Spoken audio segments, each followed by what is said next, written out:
So, Stephen, what is this? We're looking at a whiteboard with a lot of notes.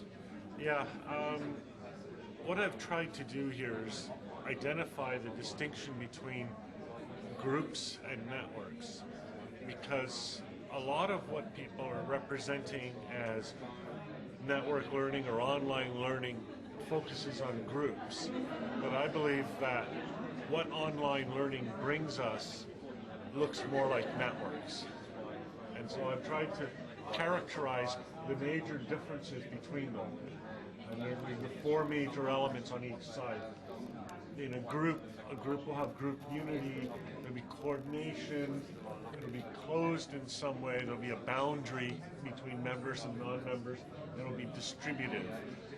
In other words, it'll be centralized, there'll be a leader or a star. In a network, it works differently. A network is based on the principle of diversity.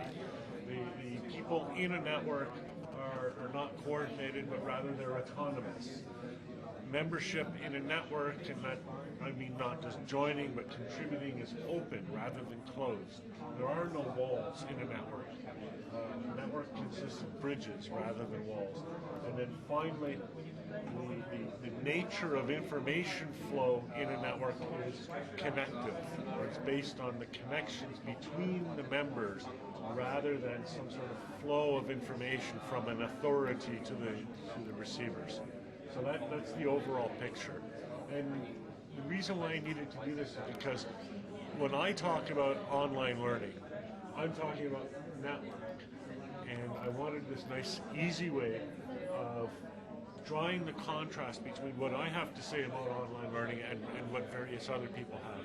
I hate point-by-point lists like this. It's not really the sort of approach that I like to take, but I think that despite appearances, this actually really simplifies it for people.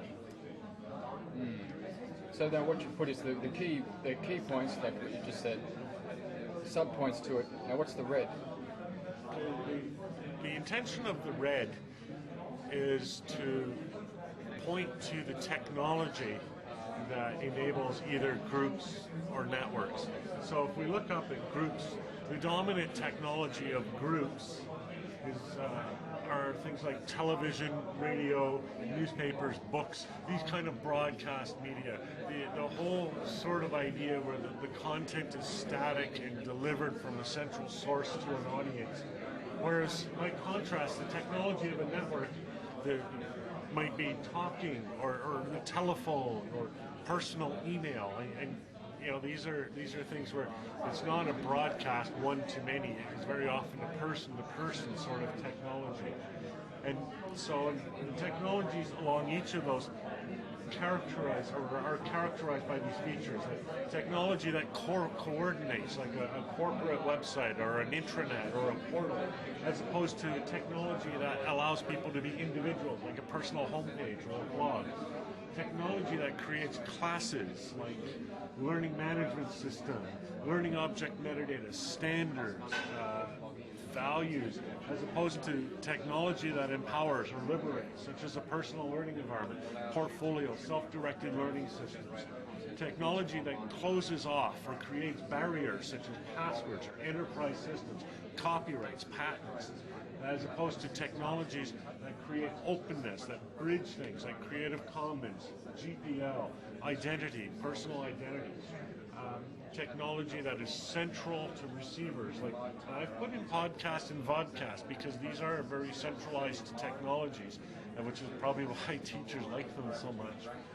And Technorati, which again focuses on the stars and the gurus, but by counting how many people link to them rather than looking at the structure of the linkage.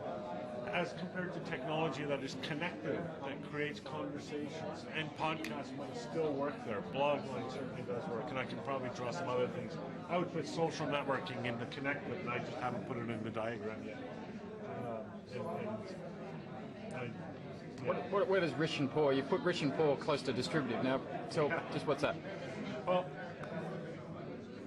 this group identity, this group side of things, creates or results in what is sometimes called a power law, an unequal distribution of knowledge, an unequal distribution of wealth, in the world of the internet, an unequal distribution of links. There's been a lot of talk about power laws as being part of the new network and all of that, but power laws are part of the old network. Power laws create a diversity between rich and poor, between the source of all knowledge and the receivers. In a distributed system, we don't get that big spike like that. We see something a lot more even. We see this is what is called technically a scale-free network. Nothing prevents the rich from getting richer. There are no natural restraints, and if the rich had their way, there would not even be taxes. In the organic world, where we have network structures, there's always something that prevents the rich from getting richer. It's like the nature of a tree trunk. The tree trunk is not a million times thicker than the smallest branch because the nature of trees wouldn't support it. So the divergence, the diversity between rich and poor isn't there. People have more of an equal say, more of an equal access to knowledge, information, power, resources in a network than in a group. What about, I can't see reflected in here, the tension that we have between the private and the public space, openness or closedness, and the justification for closed being that we need a place where we can develop trust with people before we can actually communicate effectively. Yeah. I mean, a lot of this is about developing some sort of group identity. Privacy, closeness, this is about creating barriers. It's about having one sort of self inside a closed space and a different sort of self outside the closed space. I sometimes have characterized it as lying in public and telling the truth in private. That's a bit extreme. Although in some cases, I mean, I've seen boards of governors, for example, where the member of the board of governors will say one thing in camera and the exact opposite in public. And of course, you know, the privacy constraints prevent other people from, if you will, outing this person. It's the idea that there can be exclusivity, that there can be privileged access, ownership over the words, ownership over the images, as though it's okay for somebody to control the communication. It's okay to have rich and poor. But I don't see it that way. I mean, when people talk about privacy, there's two types of privacy. There's one type of privacy is you go off by yourself and you don't communicate it with anyone.